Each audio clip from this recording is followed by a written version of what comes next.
നിലമ്പൂർ മുൻ MLA PV അൻവറിനെ enforcement directorate ചോദ്യം ചെയ്ത് വിട്ടയച്ചു. അനധികൃത സ്വത്ത് സമ്പാദന കേസിലാണ് ചോദ്യം ചെയ്തത്. ED കൊച്ചി ഓഫീസിൽ വെച്ചായിരുന്നു ചോദ്യം ചെയ്യൽ. കേരള ഫിനാൻഷ്യൽ കോർപ്പറേഷനിലെ വായ്പാ തട്ടിപ്പ്, ആലുവയിൽ 11 ഏക്കർ ഭൂമി അനധികൃതമായി കൈവശപ്പെടുത്തൽ, അനധികൃത സ്വത്ത് വർധനവ് തുടങ്ങിയ കേസുകളാണ് അൻവറിനെതിരെ ചുമത്തിയിട്ടുള്ളത്. നേരത്തെ അൻവറിന്റെ വീട്ടിലും സ്ഥാപനങ്ങളിലും സുഹൃത്തുക്കളുടെ വീട്ടിലും ED റെയ്ഡ് നടത്തിയിരുന്നു. ഉദ്യോഗസ്ഥരെ സ്വാധീനിച്ച് അൻവർ ഒരേ ഭൂമിയിൽ 2 വായ്പ എടുത്തുവെന്നാണ് പ്രധാന പരാതി. കൊല്ലത്തെ വ്യവസായിയും പ്ലാന്ററുമായ മുരുകേഷ് നരേന്ദ്രന്റെ പരാതിയെ തുടർന്നായിരുന്നു വിജിലൻസ് അന്വേഷണം. ഇതിന് പിന്നാലെയാണ് കള്ളപ്പണ ഇടപാടിൽ ED കേസെടുത്ത് അന്വേഷണം ആരംഭിച്ചത്. പരാതിക്കാരൻ മുരുകേഷ് നരേന്ദ്രനെ വിളിച്ചു വരുത്തി ED മൊഴി രേഖപ്പെടുത്തിയിരുന്നു.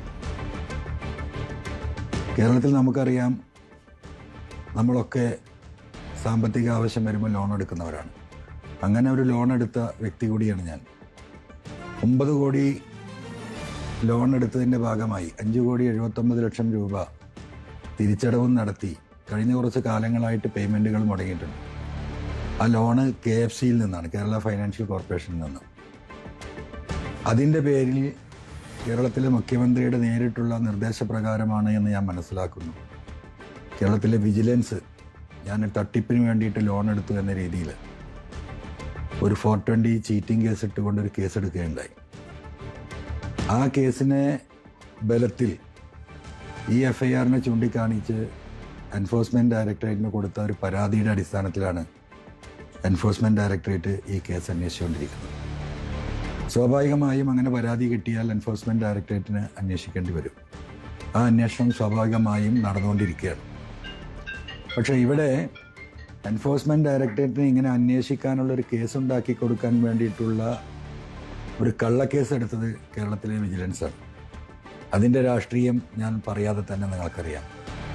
കേരളത്തിൽ പിണറായി ഗവൺമെൻറ്റിനെതിരെയും പിണറായിസത്തിനെതിരെയും മരുമാസനത്തിനെതിരെയും ശക്തമായ നിലപാടെടുക്കുകയും വ്യക്തമായ കാര്യങ്ങൾ ജനങ്ങളോട് പറയുകയും ചെയ്ത് തുടങ്ങിയ അന്നു മുതലാണ് നിരവധിയായ കേസുകൾ എൻ്റെ പേരിൽ രജിസ്റ്റർ ചെയ്യപ്പെട്ടിട്ടുണ്ട്.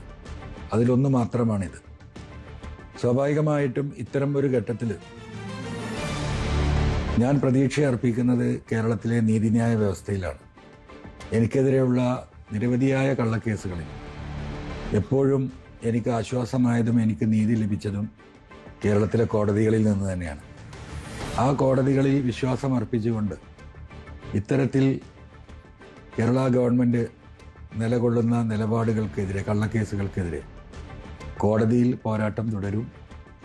അതുപോലെ തന്നെ എൻഫോഴ്സ്മെൻറ്റ് ഡയറക്ടറേറ്റിൻ്റെ ചോദ്യം ചെയ്യലുകൾക്ക് കൃത്യമായ ഉത്തരം നൽകാനും എൻ്റെ ഭാഗം വിശദീകരിക്കാനും എനിക്ക് സാധിച്ചിട്ടുണ്ട്. തീർച്ചയായിട്ടും അവരും അത് പരിശോധിക്കുകയാണ്.